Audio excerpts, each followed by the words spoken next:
Good morning, everybody. How are we doing? It's been a minute since we've done this. And I wanted to take some time today. You know, yesterday we had the webinar with Russ going over the strategy lab. Seems like some of you guys in chat were there. Good morning to y'all. Thank you for being here again today. What's up, Brandon? What's up, Daniel, Michael, Gary, Roy Pro? You guys doing okay today? Nice. That's awesome. Give me 1 second. I just want to turn down the music in my headphones just a smidge here. It's a little loud. So yesterday we hung out with Russ, and Russ talked us through kind of the big picture of the AI strategy lab, what all of the different pieces of it, how you go about building a model, and then, you know, kind of what to look for in the models that you build to say, all right, I need to take that model into TrendSpider and start working with it. The thing that we didn't get to yesterday was models that work, you know, like a model that actually shows some really good results and that back tests pretty well. So I spent some time recently, I've been, of course, playing around with this just like you guys have been and kind of learning as I go. And I spent some time recently building out a model that actually did pretty well. So I wanted to talk you guys through how to go about, or how I went about building a model that worked well for me. From here, you'll be able to take that model. I mean, I can't share the model with you, but you can, I'll pause on the parameters of it so that you can kind of apply it on your side. And I've utilized it a lot, and I've recreated it a good handful of times, and it seems to be pretty durable. So I think you'll probably find that it'll work on your end too. So, you know, we talked yesterday with Russ. One of the big questions that I had when I was first playing around with this tool was, how do you decide what section of the chart you should be testing your model on? Like what data should you be building? Should you be training the model on? And I had some different theories about that. And Russ kind of solidified yesterday kind of what my thoughts were. And basically what he told us was, if you want to create a model that can kind of survive throughout the various market conditions, then you should probably be training your model on various market conditions. And if you want a model that works very specifically to one set of conditions, then train your model on that. But then be prepared for interchanging models as conditions of the market change. I use this model when the market's this way. I use this model when the market's that way, and so on. So my first thought was it can be tricky to know when the markets are shifting, right? So then to me, it kind of makes a little bit more sense to train a model on data that is a little bit more diverse. Hold on, I'm just gonna read what you're saying here, Gary. When you train a model, does it train the overall model, or does it only train on the criteria that you currently ask it to? Are you training on a larger model whenever you use it? I'm not sure what you mean by a larger model, Gary, but maybe you could clarify that.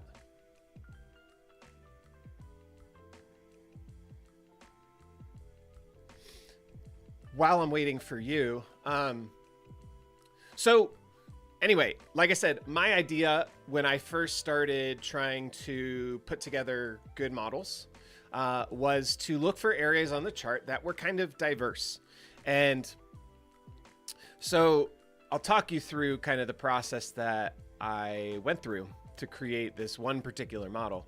I was looking at this area on the chart essentially from like December 2018 all the way through to February 2020.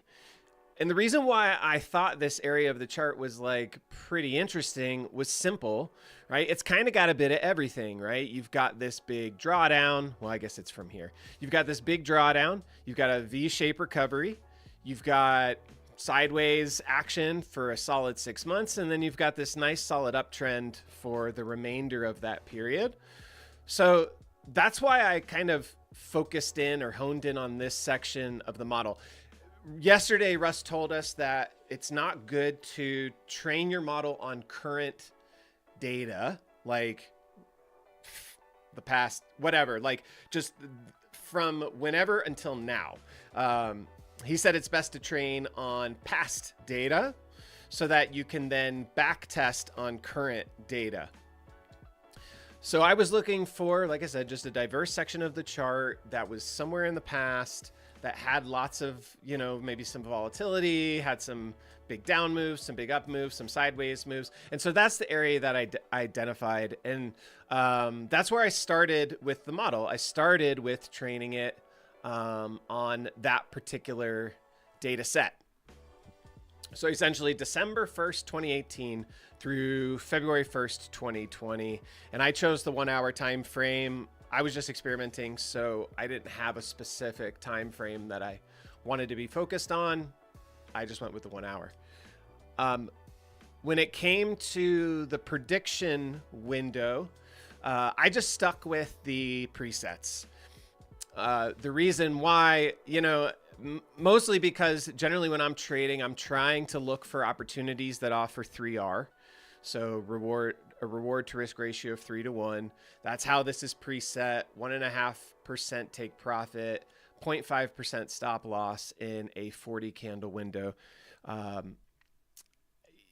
didn't know better than to just go with that. I know that over that 40 candle window on the hourly is like almost 7 full trading sessions, and normalized range for SPY over a 7 candle session over the past quite a few years is somewhere in the neighborhood of like 2.5%. So that that ability for SPY to reach 1.5% gain in that 7 day window or 40 hourly candle window seemed very reasonable to me. So I just stuck with the presets for that. The next thing that I did was I went into the AI types or the model types. As we found out from Russ yesterday, naive Bayes is kind of like the simplest one. Logistic regression, also pretty simple. And he said that if you, what was he exactly saying? He was saying that like if you're kind of unsure of what you're doing, then you might want to utilize one of the more powerful models. I just kind of went with something simple to start. I thought, you know, maybe I'll just try a logistic regression model.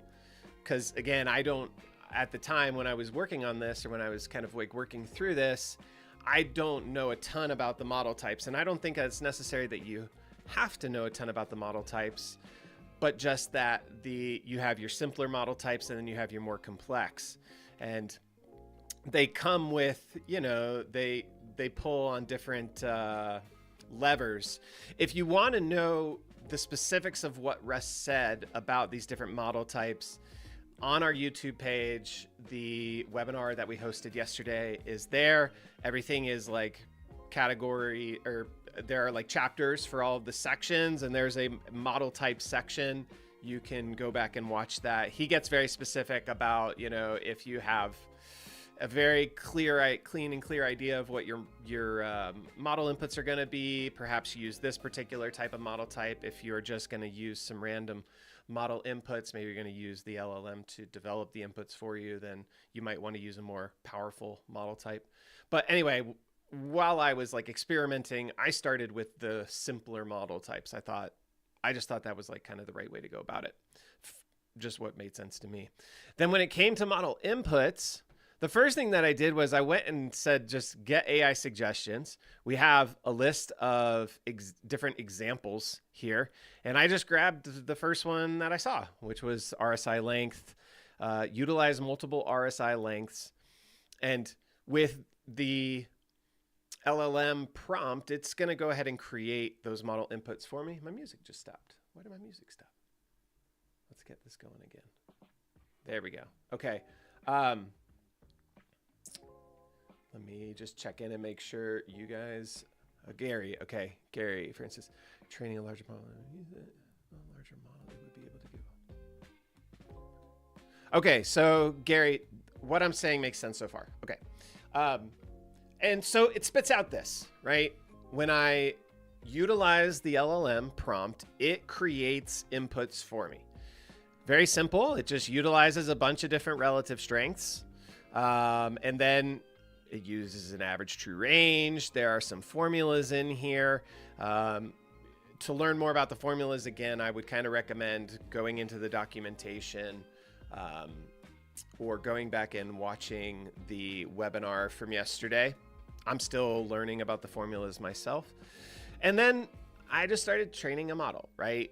And so it's training this linear regression model using the prompts that the LLM has created for me. And so we hang out and we wait and we let it train the model. So we'll do that. Any questions from anybody while we wait for this model to train?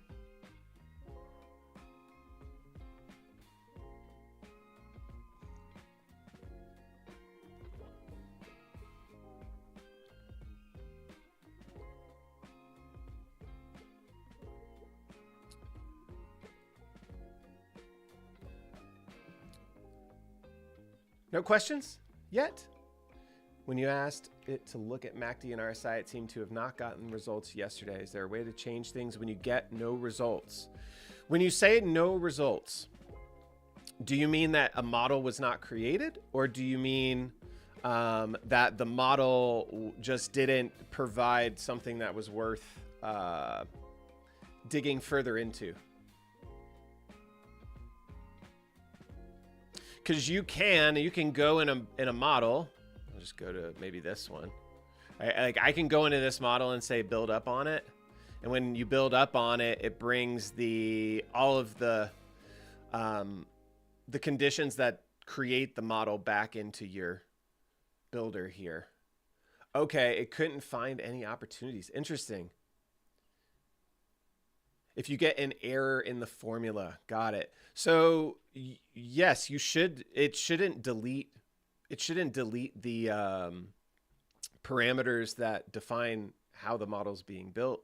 So yeah, you should be able to just go back in them and then just adjust whatever it is that you need to adjust. Why does my music keep turning off? I think they don't like me streaming the radio here.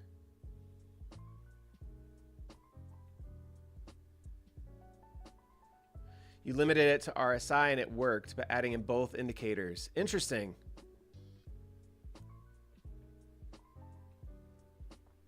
Okay, so my model's done training and I get a chart that looks like this. We know from what Russ taught us yesterday that this isn't a good looking model. So there's a couple of things that we can do. Right? We could go in and we could build up on it. We could maybe remove some of the items that were not important to the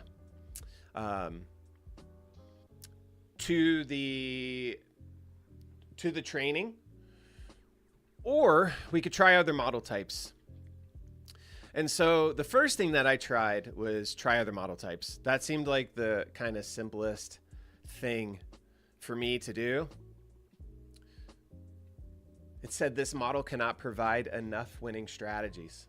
Interesting. Yeah, well then, that tells you kind of everything you need to know, right? Keep trying. I'm going to show you though, as I walk through this, I'm going to show you some ways to kind of be thinking about it. All right, so we've got our KNN models come back, and this one's kind of looking a little bit more interesting. It's got that area up in the upper right-hand corner, so there are, as confidence increases, the win percentage is increasing as well, which is telling us essentially that we need to go back test this particular model, right? It's saying that there's a chance that this model could work for us. If we look at the naive Bayes Again, kind of a lousy looking model, nothing there that's worth digging into. And then we'll wait on the random forest model to get created here. And again, if we go scrolling through, we can kind of see like of these models, what was used, what wasn't used, and what was important to the model.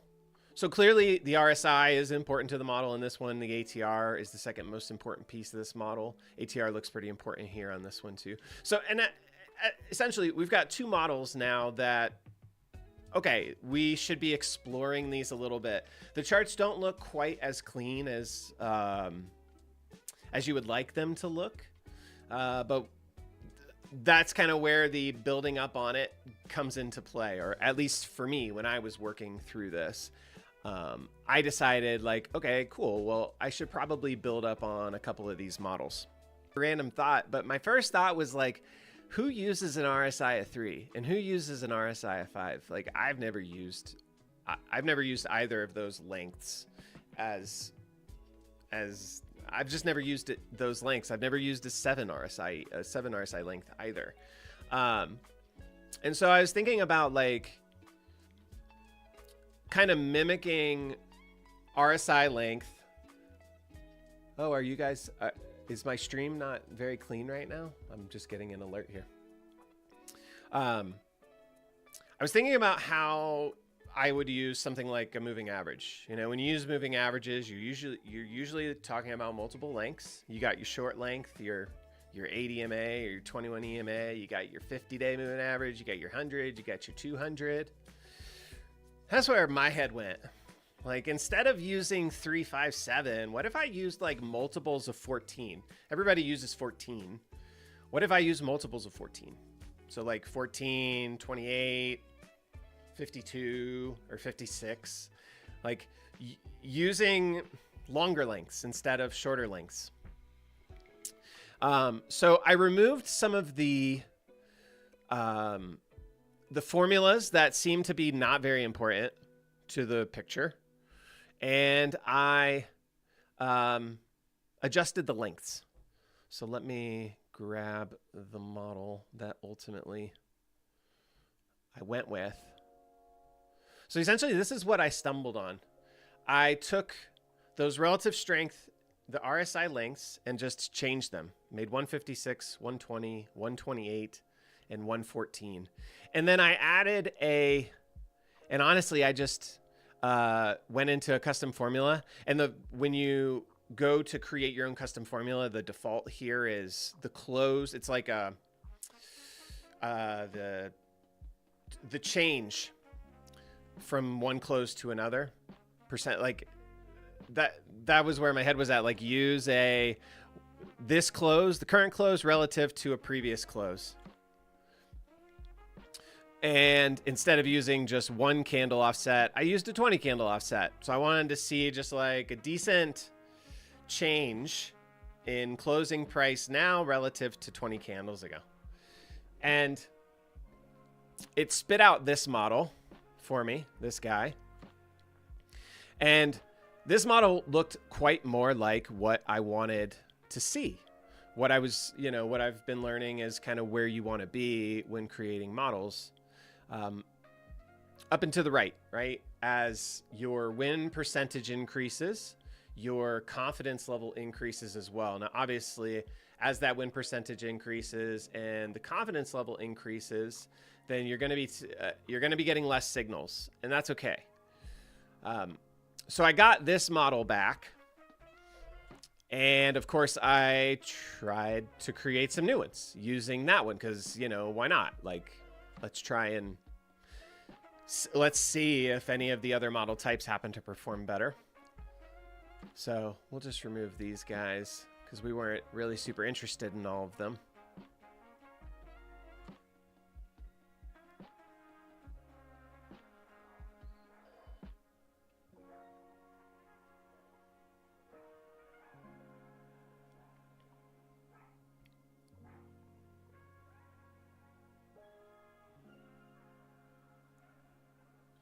And so obviously we're just creating models here. When you train it and then Brandon trains it, does the model take into consideration the stuff that Brandon asked it? Well, it's kind of a black box, right?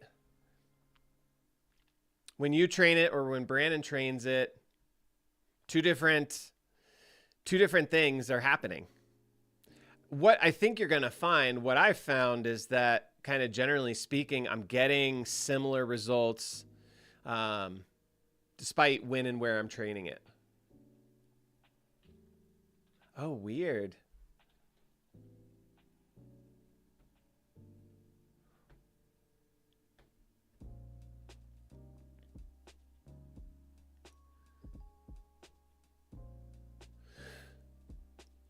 So our KNN model looks pretty good. And then our random forest model looks pretty good.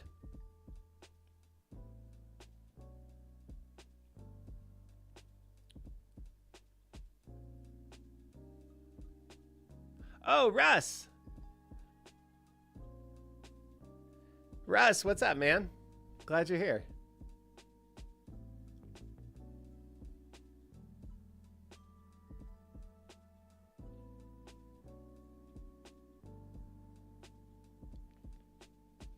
Give me 1 second. We're going to let this train really quickly. All right. So yeah, person is Russ. Y'all, the king of the castle is here in the house with us. So great person to ask deeper questions to, because Russ is the man that created this machine. All right. So essentially, I've now using those. Let's go back so you guys can see them. Using these model inputs, a 56 RSI, a 20 RSI, a 28 RSI, a 14 RSI. I'm keeping it very linear, right? Using different RSI lengths. Again, the idea there being to kind of do the same, take the same process as what I would do with moving averages. Just utilizing multiple moving averages to get a multi-time frame kind of perspective. So then the next step here, once I've got kind of two models that look pretty good. And so I could deploy both of them and I could test them both. So we'll call this, we'll call this RSI model RF. We'll call this RSI model KNN.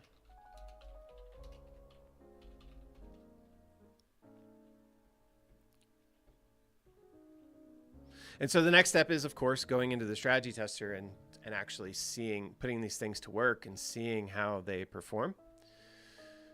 So once you've deployed a model, the model is going to be living in your strategy tester. It's going to be in your indicator set. It's going to be accessible in your indicators. So if I type in RSI, actually, let me type in RSI model. So here's my two models. Here's my random forest model. And then my KNN model also. Now, like Russ says, we want to train on data that we did, or we want to backtest on data that we didn't train on. We trained this thing from December 2018 to February 2020, just before the COVID crash. Now, maybe I want to train, or rather backtest it on the COVID crash to now. Kind of similar action. You have that big V-shaped recovery. You have a strong uptrend for a while. Then you have a big pullback. I mean, it's a larger segment of the chart, but you could argue that this whole section is kind of sideways, and now we're getting a strong uptrend again.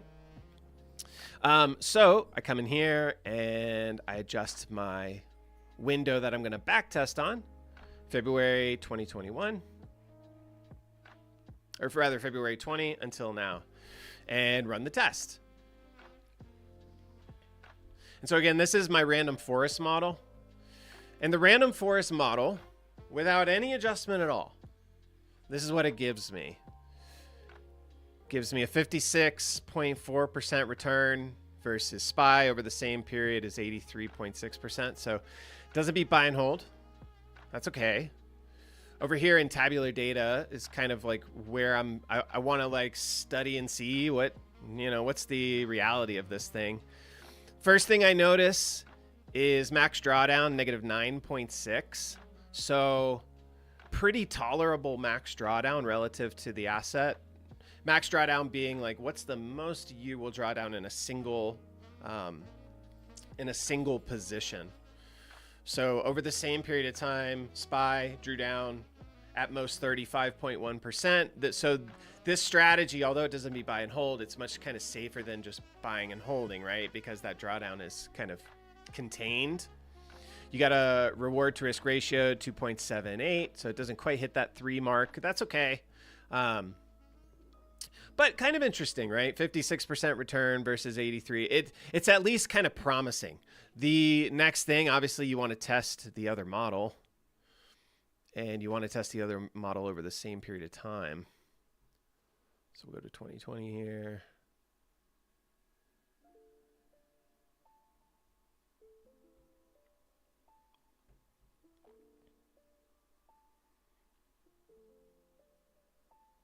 And now clearly quite different results, right? Not nearly as good on the KNN model. 9.7% return over that same period of time. Doesn't come anywhere really close compared to the other model. So this just makes it obvious that I need to focus on that random forest model. In my opinion, like that's what this tells me. So that's what I did. I just focused on random forest. So we'll go back to this model.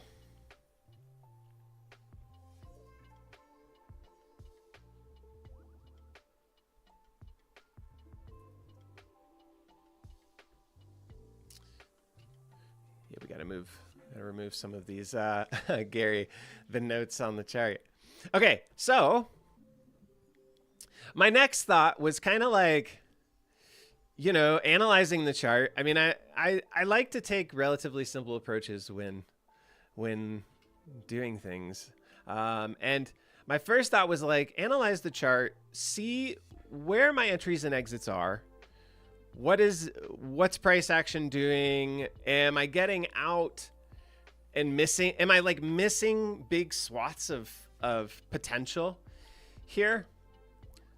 Should I be, you know, like how can I alter this strategy? Because when you create a model and then you go and you back test that model, that's just the first piece, right? I can do anything I want to this, theoretically. I could add parameters here to this model if I wanted to. I could say, you know, maybe what happens if I want to only get in if price is above a 200-day SMA? Right? How does that change the results of this strategy? What does it help? Does it hurt it? Hey, you can add conditions on either side. You can add entry conditions. We cannot adjust what's making the model enter or exit, but we can add conditions to it if we have specifics. All right, so that 200-day SMA doesn't really change anything about the model. My win rate went up a little bit. I took a lot fewer positions, which is kind of interesting. And I'm still achieving basically the same return with a lot fewer positions. That's kind of interesting. My reward to risk ratio went down a little bit. You know, maybe that's something I could explore, right? And I would encourage you to like play around with those sorts of concepts. But the first thing I thought to do was look at my entries and exits on the chart and just simply see, where am I getting in? What's happening when I'm getting in? During different periods. You know, relatively recently, like you've got this one entry right here where you took profit and then price continued higher for a little while. Quite a few entries lately have not really played out very well. That's all right. You know, we're just kind of like, we're just doing basic visual analysis. Right here, you take an entry, you get your 1.5% take profit, and price continues quite higher for quite some time. We get another entry, we take a little bit of profit because too much time goes by. We hit that stop, that candle period, that 40 candle window. We hit that, and we miss this whole leg here. We miss a leg here. right? So like this little section of the chart kind of tells me when price is in a strong uptrend, as we are here, I'm getting in at pretty decent spots at nice pullbacks, but I'm not capturing the entirety of these moves, which is perhaps a little frustrating. I would prefer to stay in this trade longer and try and capture some of that. And so I just started playing around with my take profit, my stop loss, and my number of candles passed. And what I did was I just kind of started playing around with like multiples of this. So I just started, the first thing I did was 3 and 1, take profit on the 3%, stop loss on a 1%. So keeping that same R value, that same reward to risk ratio. And I'm walking you through all this, hopefully to kind of get your gears turning a little bit, how you can adjust your strategies once you've created models that you need to then go back test. All right, so when I changed it to a 3 to 1, I got performance that was not as good. Okay, let's keep playing. Let's make it 5 and 2. That's a little bit different R, right? That's like a 2.5 R. See what happens there. Another thought that I had was as I decrease R, perhaps I want to be a little bit more mindful of how long I'm going to be in a trade, right? Like my stop loss is now 2%. Perhaps I want to tighten up that candle window a little bit, give it a little less wiggle room. And so that's what I did. I'm kind of fast tracking us to where I kind of concluded. So yeah, so I got to this. I got to 5% take profit, a 2% stop loss, and a 35 candle window. I could continue playing around, but now what I've done is I've created a strategy that actually does beat buy and hold, right? By quite a reasonable amount, you know, like what, 17%, something like that, 16%. What's pretty interesting here, though, my win rate has gone up a little bit. My positions are now lower than originally, quite lower than originally. It's like by half. So quite less positions. My average win has gone up some. My reward to risk ratio isn't really where I'd personally want it to be, but it's working. So, you know, why fight that? My max drawdown over that same period of time, negative 20.9. Which is a little wide. Like I try and keep max drawdown on my strategy below 20, below negative 20%. So, you know, I could potentially tighten this up more, but my next thought was like, all right, so I have gotten a model that performs pretty well, right? We've adjusted the model a little bit. And we've gotten into a place where we're relatively pleased with it. We could continue to mess around with this if we wanted to, but I don't have any no-go highlighting over here in my tabular data. I really didn't go crazy with thinking through the conditions that caused me to get out. I just adjusted, you know, I just adjusted. The next step to me was like, well, if it works relatively well on the SPY 1 hour, what if there's another time frame it might work better on? Like how would it work on the 30-minute? How would it work on the 2 hour? How would it work on the 4 hour, right? That's the next big question that comes into mind. And so what I did, I, of course, saved this strategy. And I popped into the variance tester. So let me remove all these guys. And so my first thought here, when in the variance tester, for anybody who's not familiar, Strategy Variance Explorer allows us to test multiple strategies on multiple time frames, multiple assets, multiple look back periods if we want, all at the same time, up to 52 variants at once. So I thought, well, let's test the SPY, let's test the Qs, let's test the IWM, those 3 major indexes. And let's do that on quite a few different time frames. I'm just going to grab all the big ones that are interesting to me, you know, play around with this however you feel necessary or you know, however you want. very quickly compute. And we get back a ton of results. For anybody who hasn't seen this, I'd be surprised if anybody here hasn't seen this. I'm going to kind of assume that you have. If anybody has any questions about this, by all means, feel free to ask them. But interesting. Yeah, so every time I do this, it's different. But so what we find, oh, this is why. Let me, I'm going to adjust the depth here. I want to look back farther, bigger time window.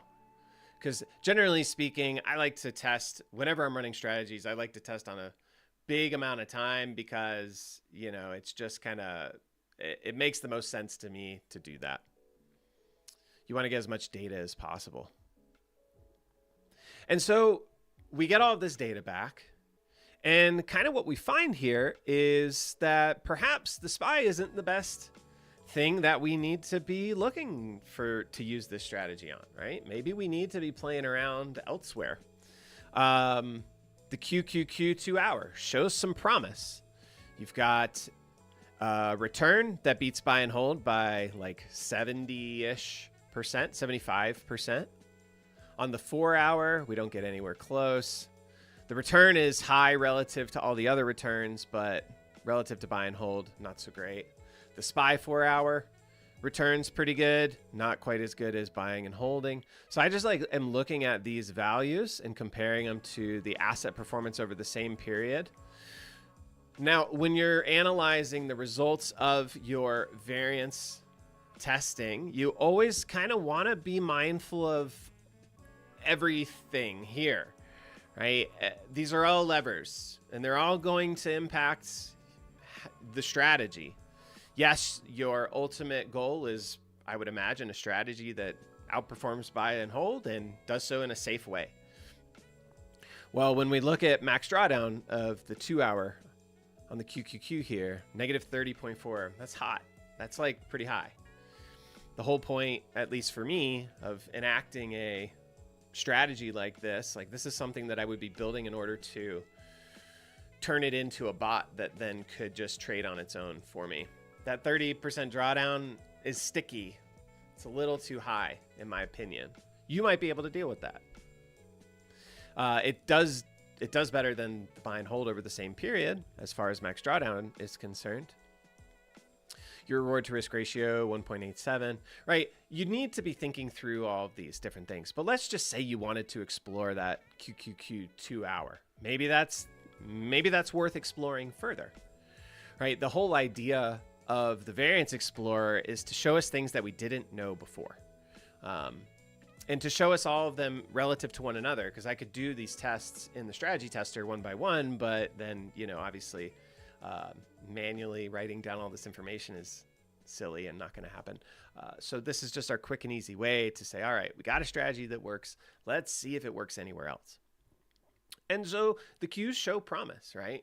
We created this strategy. The model was built on SPY data, and yet it seems to like it might work on the QQQ as well. So then your next step you'd want to go into the QQQ and check out the QQQ, right? See how does this strategy work on the QQQ? Now over just this period of time that we train the data on, doesn't quite perform as well as the SPY relative to SPY buy and hold.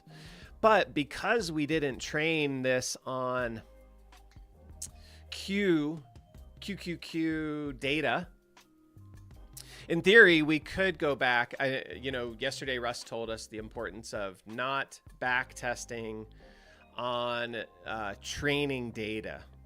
But since we didn't train on the QQQ data, perhaps it's okay to back test on that period of time that we trained on. Now, this asset is pretty highly correlated with the SPY, right? They're kind of doing the same thing. I think Russ would agree with me on that. He said that yesterday. You know, these assets are pretty highly correlated. If we go back to the period from 2018, December 2018 to February 2022, it does look quite similar to the SPY data that we tested on. So it's something to keep in the back of your mind. But regardless, this is the process that I took, and this is kind of how I'm thinking about, or how I think about kind of adjusting the conditions and tooling around within the strategy tester in order to create something that's actually viable in a real live trading session. Does all of that make sense to everybody? Are you curious about anything?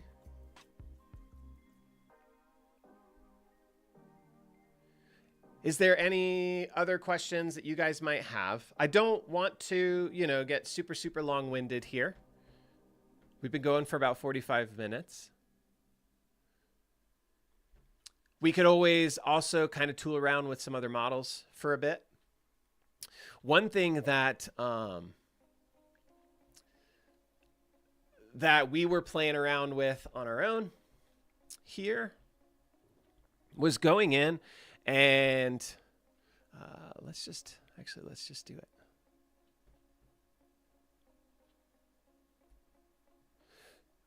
Oh, hold up. Here we go. You'd like to know if Russ or you have come up with a killer strategy. You don't have to mention it, but has the AI produced something that you found surprising? Well, so this to me is surprising, or not necessarily surprising, but this to me shows promise, right? The next thing that you could do, like in theory, think about this. We know that random forest model works pretty well, right? So I'm going to go to build up on it, and I'm just going to train another one. Same exact conditions, or same exact model inputs. Like, we don't have to stop here is what I'm saying. I think that's kind of the key thing. Once you find the model that works, and you could go back test it, and you could find that model actually produces some really great returns on sections of data that you didn't test the model on, or that you didn't train the model on, rather. Sorry. Test and train. Very different words. But once it creates this model, then we could crossbreed it, right? Because it's using the same inputs. It's using the same model type. It's using the same everything. So we could crossbreed this. And for those of y'all who were in the house yesterday, remember Russ said that he was seeing some really interesting results, like 3 or 4 generations into a crossbreeding session. So that would be a step to try. I'll just go ahead and do it here, and we'll play around and see what happens. The random forest models they are the most complex, and so they do take the longest to build. Okay, cool. So now we've got these 2 models. Theoretically, I think I don't know if Russ, if you're still here, to me, this looks like a stronger performance or confidence versus win rate chart than this one, like truly up and to the right. So then we may want to take these 2 models and crossbreed them. And when you crossbreed, what it's doing is it's considering the best inputs, the worst inputs, random inputs, and it's just creating new models. Again, we never really know like what exactly is being used here. That's the little caveat of the lab. But also what makes this so cool is like, you don't need to know. I don't know, right? I don't know. All I did was have a very simple theory about like using slightly longer lengths of RSI, because that's what you would do with moving averages. And so that's what I implemented.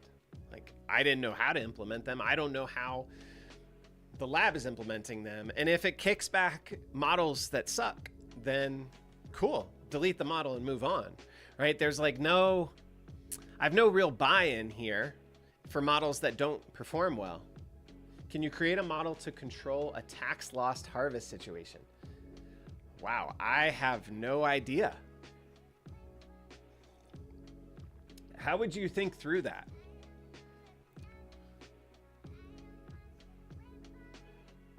Because remember, when you're creating models, you can use price action. You can define like things about price action, or you could just say, just use price only, right? And you could let the AI prompt, you could let the LLM build inputs based off of price only. You can use indicators, but again, like we talked about yesterday, you want to be using indicators that are bounded.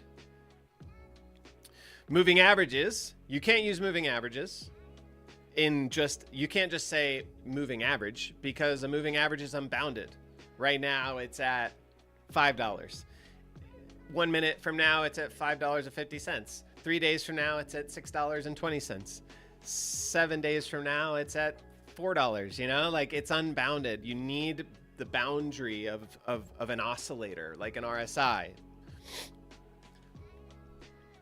So I don't know how you would even think through a quote unquote tax loss harvest situation, but perhaps there are indicators that you would theoretically use for something like that. I don't know. I'd have to kind of think. I think I'd have to think relatively deeply about that. All right. So crossbreeding created one bad model and one relatively interesting looking model, right? So maybe I would want to deploy this model, or maybe what I'd want to do is I'd want to crossbreed these three and maybe remove this one. Let's just delete this model. And then let's crossbreed these three. I'm just curious to know if a couple of crossbreed iterations, what I'm going to do is once we've crossbred this a couple times, I'm going to just deploy it and go test it the exact same way that I just did on the first one. Maybe I'll get some really good stuff.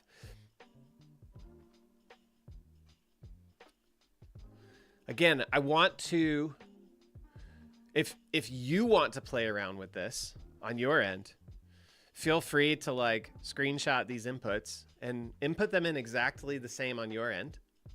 Now, you will not get necessarily the exact same model, right? Every time the model is being made, it could be, it's probably, I would imagine it's probably slightly different every single time. But I would also imagine that using the same inputs is going to lead you down the same kind of road. So you can essentially do this exact same process on your own. And I think taking the idea of the multiple lengths RSI and expanding that idea out even, you know, what happens if you use multiple lengths of, I don't know, momentum or distance to moving average, or, you know, like, take that idea and push on it. All right, so this model kind of sucks. Let's remove it. I mean, it shows a little bit of promise, but down and to the right is not what you want to see. Let's take these two and crossbreed them. See, that's what's nice about this. Like, the mental hurdle that I didn't have to jump through just then, right? A model sucks, move on.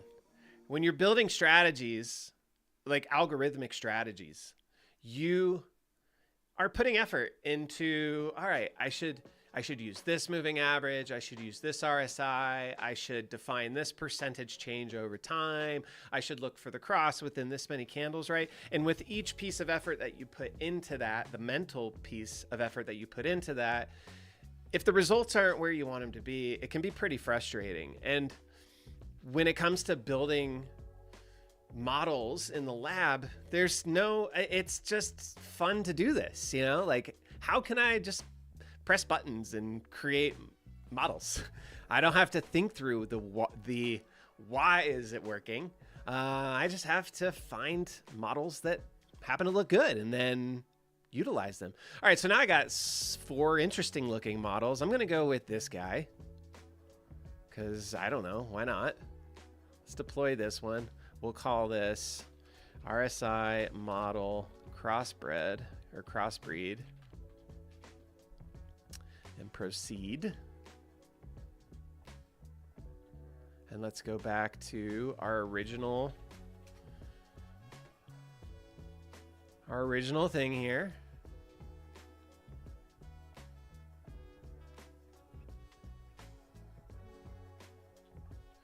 And so now I've got the crossbreed model in. It has the original take profit, original stop loss, the original number of candles that passed.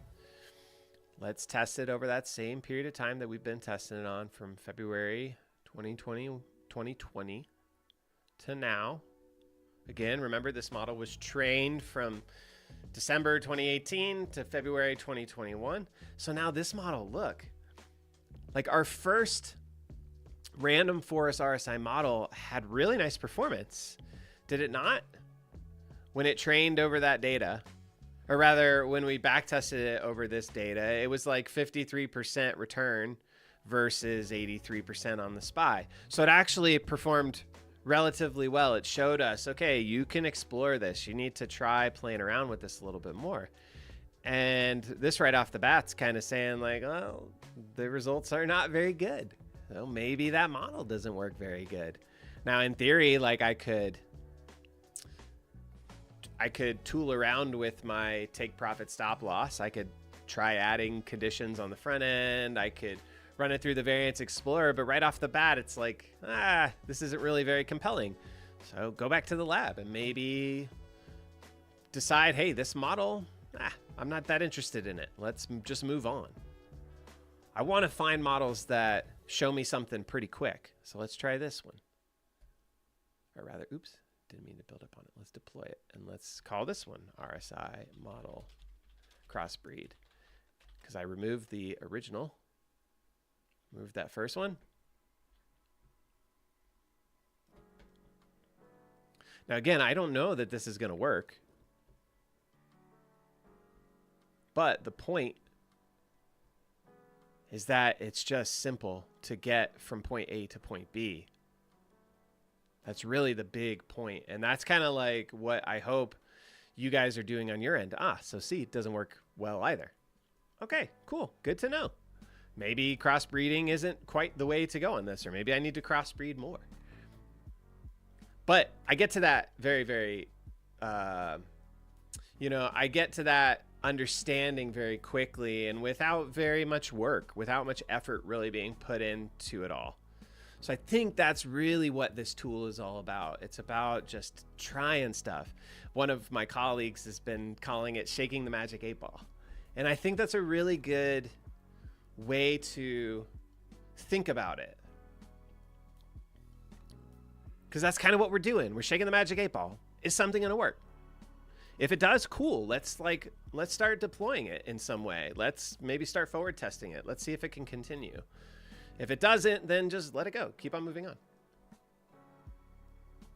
Can you highlight the strategies in the lab or delete them? Yeah. Yeah, just be careful. Be careful not to delete stuff that you like, is my only thing. I've done it so many times. Like, just accidentally deleted a model that I wanted to keep. So if it's highlighted, you can come down here and say delete models. So we know that this model kind of sucks. Now, of course, it sucks on SPY, but maybe it's not. Maybe we need to try it on lower time frames. Maybe we need to try. Like, the model clearly is saying that there is potential here. I didn't go into the variance tester to test on other time frames and see how that works. I didn't try it on any other assets. I just tested it on the new set of data. That's all I did. Right, so you could take those things steps farther if you wanted to. But yeah, just to delete Gary, highlight the model that you want to delete and say delete models. So guys, we are at an hour. I think I'm gonna get out of here. I want to give a big thank you to you guys for coming in and hanging out. I know that this was like impromptu and off the cuff, but I wanted to give you guys something that you could watch, even if it's over the weekend or whatever.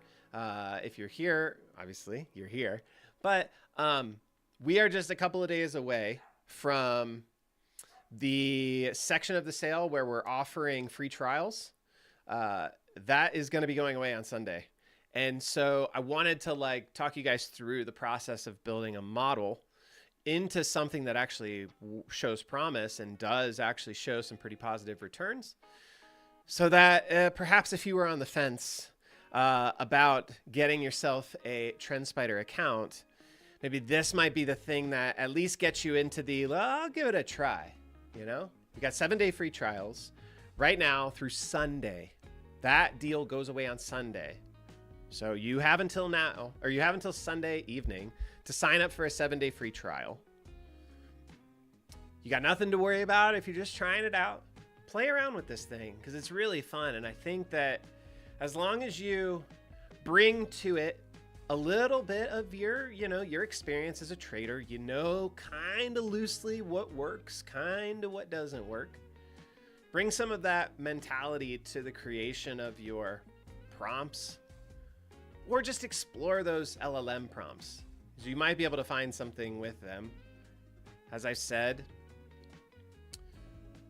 you've got the AI suggestions that you can always access, those examples.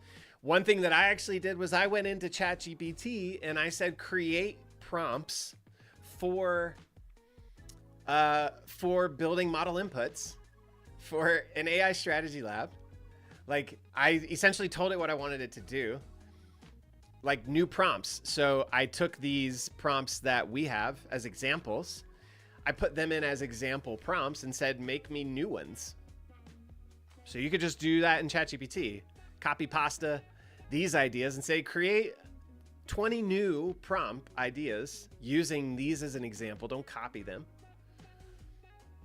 If you're having trouble writing the LLM prompt, which, some people might have trouble with that. So you can always use LLMs to help you write the prompt too. Anyway, the big thing here, we are 3 days away from those free trials going away. So if you are not yet a TrendSpider trader and the AI strategy lab feels compelling to you, you want to give it a go, you got 3 days to try it out. 3 days. 3 days to get that free 7-day trial. And of course, the 7-day trial extends 7 days from when you sign up. So you have basically almost all next week to play around with this thing. All next week to play around with this thing. All right, y'all, I'm going to get out of here because now I'm just like repeating myself and spitballing. But again, thank you for coming and hanging out. We will very likely do another session or two, maybe next week. I know it's a busy week. We've got the holidays. But I'm going to try and go live at least one more time next week and maybe do something just like this again. Maybe we'll try something totally different next time, a totally different process of going about building a model. I'll play around with some ideas over the weekend and think about it. So yeah, hopefully that was helpful for you guys. Hopefully it at the very least got your gears turning about what you could do, things you could try. Y'all know how to find me. Holler if you need me at Krutzky Trades on Twitter. And if you have any questions about the platform, as I'm sure you guys know, down here in the bottom right-hand corner, contact us button. You're going to see you'll see this if you just go to TrendSpider.com. You'll see a little icon there, a chat icon. We've got a customer support team, killer customer support team. They are live every single day. There's somebody live every day, Monday through Sunday. During the week, it's about 20 hours a day. On the weekend, it's about 8 hours per day. Those guys are there to answer your questions, help you out with whatever you need help with. So take advantage of them. They're great dudes. And yeah, like I said, if you need anything, holler at me. My DMs are open. So yeah, I'm going to get out of here. Y'all take care of yourself. Have a great weekend. Clean up your yards. All the leaves are falling. And play around with the strategy lab. If you're not a TrendSpider trader, take advantage of that free 7-day trial. Play around with this thing. And we will see you all very, very soon. Yeah? All right. Thanks for coming and hanging out with me. We haven't done this in a while. It's good to get to do it again. All right. Take care, guys. Bye.